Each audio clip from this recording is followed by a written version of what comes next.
lighter amounts expected on the Iowa side. So next one to watch would be early on Tuesday, but I think slightly better odds late Tuesday and into early Wednesday, where we got some showers and thunderstorms that again could be about this time Wednesday morning trying to move out as we start to heat it up a little bit. So back to some summer there by the time we get to Wednesday, the way it looks. Okay, and then beyond Wednesday, how are things going to be looking as far as heating things back up? Is it going to get humid again? Yeah, that's the way it looks. I think we're back to that heat, back to that humidity the way it looks. The nice little run we had to start off August doesn't look like it's going to be that big of an, or going to last too much longer than what we had today. And thankfully, we've kicked a lot of the smoke out of here, too. The air quality index that we were dealing with over the weekend, the worst of that is off towards the east. We could get some elevated smoke that rolls in over the course of the next 24 hours. Notice not a big issue today, but watch to the west. Some of that smoke tries to filter in heading into the early part of the day on Tuesday and could be a bit more of an issue, lead to some hazy skies on Tuesday, and might impact our high temperatures a little bit, but 84 there, 87 on Wednesday. There's the heat and humidity just gradually heating up. Thursday and Friday back up into the 90s. Could even have some 90s there on Saturday. That day's waffling a little bit on just how much we can warm because of this storm chance. The later that is, the better the odds that we'll get some heat building in for Saturday too. But again, a lot of 80s, a lot of 90s, this little run of 70s while it's been good. You know it can't last because there's still tons of summer left. Yeah. Oh, please. It was good though, wasn't it? It was good. Nice. I'm glad the warm temperatures are coming back. I say that now, right? Let's get to traffic. Some construction zones are causing problems for drivers this morning. Yeah, we've got some pretty decent delays that have started showing up in some of the areas that you maybe aren't surprised to hear. Let's check in on I-80. It's one that we've been revisiting a lot as we've made our way through the summer. And as you're going westbound, you're getting past about the L area and you get toward that zone, things really start to check up. Now, it does look slightly better than it did just about 10 minutes ago when it was basically a parking lot on this view, but it is a little bit slow. Camera feed causing it to stop. Drivers are not stopping on the interstate. Don't do that this morning. But it is a little bit slow as you're heading through that area. You can see some of those delays showing up as you head through that stretch. So we'll keep an eye on that as the morning goes on. Mostly we've been moving along pretty well. Had an earlier crash on westbound I-80 that was just past 42nd. That's cleared. No problems remaining from that. Couple of spots that are a little bit slow in some of our busy intersections, 90th and Maple, 90th and Dodge. Keep an eye on that. And then as Rusty was mentioning, we've got some of those showers that are trying to push their way in from the north and west. We'll keep an eye on this, and if we do start to bring any of these closer to the metro in the next couple of hours, there is a chance that maybe we see some things check up, get a little bit slick in some spots. So far we've kept those to the north, but that's something we will monitor very closely here as we go through the rest of the morning to see if that becomes a kind of a complicating factor for the morning commute. Okay. In the meantime, an update to a weekend shooting that left 7 people hurt. Omaha police reported hearing shots near 30th and Pinckney. The spot shotter system led them to the parking lot of a liquor store. When police showed up, a large crowd was seen leaving. Officers then rushed to a crash near 36th and Lothrop. The driver was one of the shooting victims. None of these 7 victims' injuries are considered to be life-threatening. An update now to a story that we have been following. A woman is dead after an officer-involved shooting in Columbus. The officer is injured. Columbus police were conducting an investigation when a woman allegedly attacked an officer with a knife. It was another officer who shot her. The injured officer was treated at and released from the hospital. Evidence from this investigation will go before a grand jury. We're still waiting for new details on what caused a crash that sent 2 people to the hospital. This all happened near the airport on Abbott Drive and Gallup Drive. Carter Lake police tell us 2 people were in the car when it lost control. 1 person did go to the hospital. Police tell us the car they were in was stolen. Well, coming up, it is your chance to speak with a Nebraska lawmaker. And details on the event, plus another check on the weather and traffic just ahead.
All right, welcome back. Time now 7:12 as things get started on a Monday morning. Take it a live look outside, overlooking the Midtown and the downtown areas on your screen.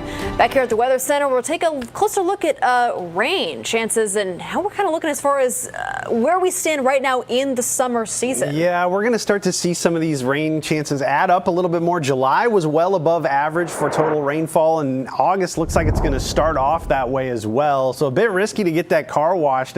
A lot of the showers and storms we have over the next several days are going to be pretty spotty, pretty scattered stuff like we have on the map right now. Good downpour rolling into Blair, over toward Missouri Valley, right along Highway 30 with the heaviest anywhere near the metro. But there's new development back here, new little thunder shower in the south edge of Fremont. You got more back here near Clarkson, Stanton area, and then north of Norfolk as well. These are swinging through.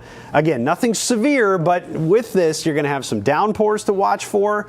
And if it lines up right during the morning commute with this little swirl you see right here is trying to, that's what we're going to be keeping an eye on over the course of the next several hours to see how this would impact things. And you look to the north, you can see some of the shower activity to the north, 63 degrees with a dew point of about 59 at the moment, with showers, thunder showers possible at their greatest through noon, and then they'll start to dwindle some towards 2-3 o'clock.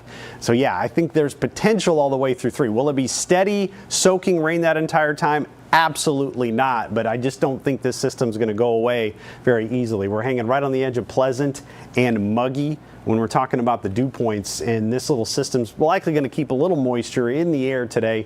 Still some chances through noon. You can see not too much by 2 or 3 o'clock, but I still think those thicker clouds could produce a little bit of shower activity. And then into the evening, clearing out, drying out, pretty nice evening on the way once again. So that deck night forecast is nearly perfect out there with upper 70s again. Anytime you can get this in August, that is a huge win, and we've had 4 days in a row. Now the rainfall potential over the next 72 hours does bring more chances in Tuesday and Wednesday. Tuesday, likely either morning or very, very late, and then some heading into Wednesday as well. Best odds for the heaviest 1-inch totals, probably on the Nebraska side with these next couple of rounds. Best chances after today are going to be in the early morning hours of Wednesday with what could be a couple of complexes of thunderstorms moving through. This model suggests by 8 o'clock, though, most of these are east and out of here. So hopefully by the afternoon, we dry it out and clear it out, but that's going to allow us to heat up. 87 there, 91 on Thursday, and 94 on Friday. So we are not done with summer just yet, and we're going to add humidity back to that and a little bit of wind as well. Haven't had much of that lately. That starts to become a little noticeable by the end of the week as well. All right, so we start with 70s, we go to 80s. I see 2 90s there. What's that 10-day forecast looking like? Can we expect more 90s? No triple digits if that pattern continues, so that's good. So yeah, I think Saturday's another day to watch for some heat. That's been kind of waffling back and forth, mostly determined by that thunderstorm chance there on Saturday. The later that is, the more time we'll have to warm up, and then got a lot of 80s beyond that, and you can see warmer than average weather likely to win out over a good portion of the country into the middle part of August. So not done with summer just yet. This is a little 4 or 5 day cool respite that feels pretty good. I'd be surprised if we were done with summer by early August too. That would be unprecedented, but yeah. It would. I'd be worried for our winter. A little bit. Okay. Let's get an update once again on traffic. How are the roads looking, Jarrett? Yeah, it's been a pretty smooth start to the commute. We've had a few little bumps here and there with some of the construction zones, but when you look at our view throughout much of the metro, it's not a bad view. We're moving along pretty well in the JFK there in the upper right.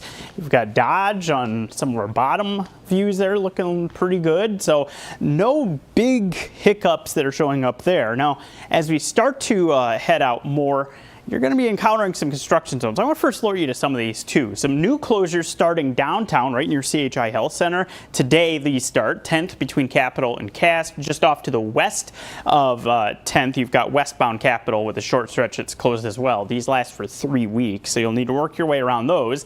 10th southbound near Harney, also with lane restrictions. That's through the course of the work week that you'll need to dodge those. And then I just want to keep some things in the back of your mind. These are areas that are supposed to be wrapping up or should have wrapped up over the weekend, but just in case these have lingered, watch Cass Street between 72nd and 84th. 72nd showing some slowdowns. Now, there's still construction there as you're going between about Western and Blondo, and yesterday Blondo at 72nd intersection, that was closed. That should be back open up, but it does look quite slow through that area, so that's another one to keep in mind as you're heading out the door this morning. Most roads moving along pretty well. Haven't had any word of any kind of crashes here for a little bit, so encouraging sign as we're picking up things for the morning drive. Either side of that construction zone on I-80 as you're heading toward Giles, you are looking at some slowdowns, but no big problems at this point. We'll keep an eye on the showers, make sure that if those start to threaten the morning commute in the metro, we'll give you that first alert to that. All right, Jared, thank you. Happening today, the Nebraska Medical Cannabis Commission meets in Lincoln. Now, the 5 members have just 2 months to finish permanent regulations for the industry. One of the items on the agenda this afternoon, a discussion on the specifics of what voters passed in November. The meeting starts at 1 o'clock at the Nebraska State Office building. Happening today, Nebraska Rep. Mike Flood will host a town hall. It'll take place at the Kimball Recital Hall on UNL's campus from 5 to 6. Flood plans to update us on what he's been working on to help those in Nebraska's 1st congressional district. A Q&A is also planned. Flood was recently named the new chair of the Main Street Caucus in D.C. Unseasonably cool temperatures made for a nice weekend to hold this year's edition of the Santa Lucia Festival. Yeah, the statue of Santa Lucia made its way out of the St. Francis Cabrini Catholic Church in Omaha's Little Italy. Dozens gathered for the event, which included music and a procession down 10th Street. First Alert 6 talked with some about what this means to them. The unity of the community and also the faith base.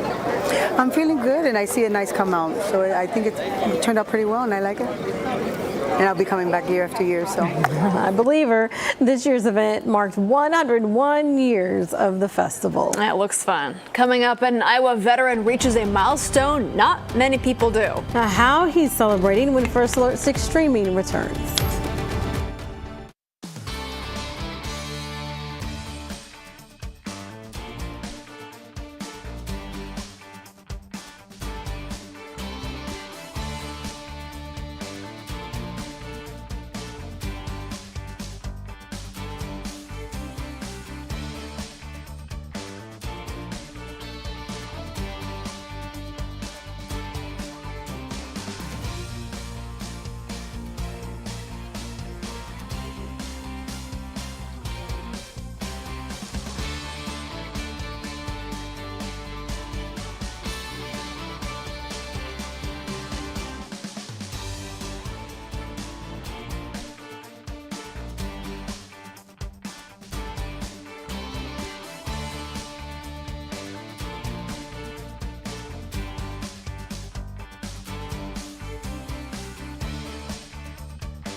An Iowa veteran is celebrating his centennial birthday with his close friends and family. Malin Conaway of Perry, Iowa turned 100 over the weekend. Oh, wow. He served in World War II and as a recipient of the National Order of the Legion of Honor, France's highest military decoration.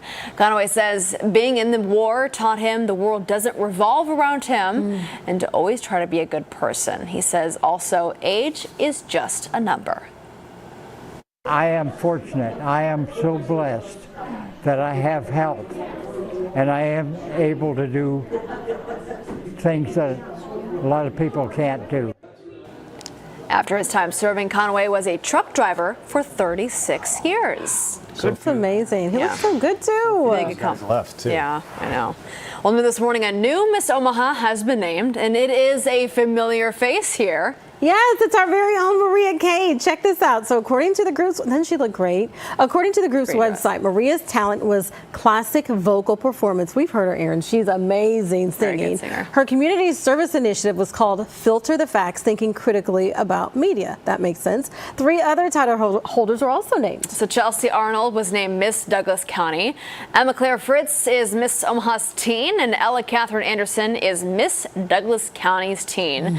Maria is going to be back tomorrow. Talk about her experience with winning and the contest. So it was kind of a surprise because nobody here knew, or no one sitting here knew. She kept this very close to the vest. Yeah. Yes. When her family was here, we just thought, oh, they're here visiting. That's cool. Good Yeah. to see them. Like, she had it all. She knew. She knew. We're so proud of her. Yeah. That's pretty cool. Yeah. Really cool stuff.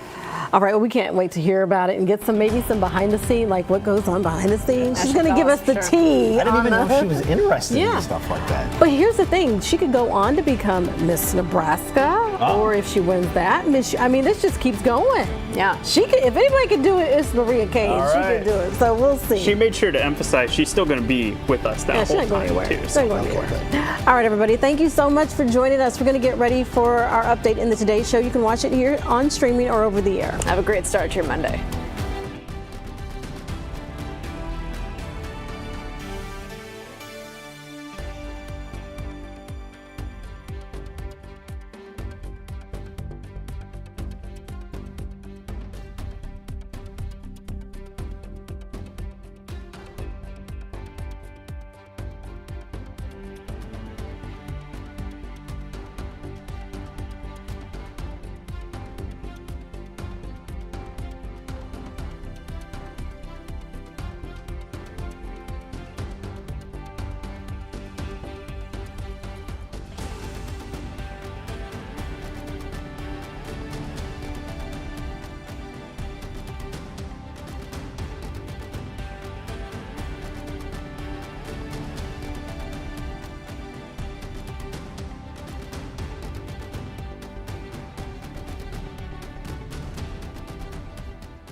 Live from WOWT, First Alert 6 starts now. Good Monday morning, everybody. It is 7:26. I'm Cerise Cole. And I'm Erin Hartley. Let's get an update on the roads this morning with Jarrett Lansford.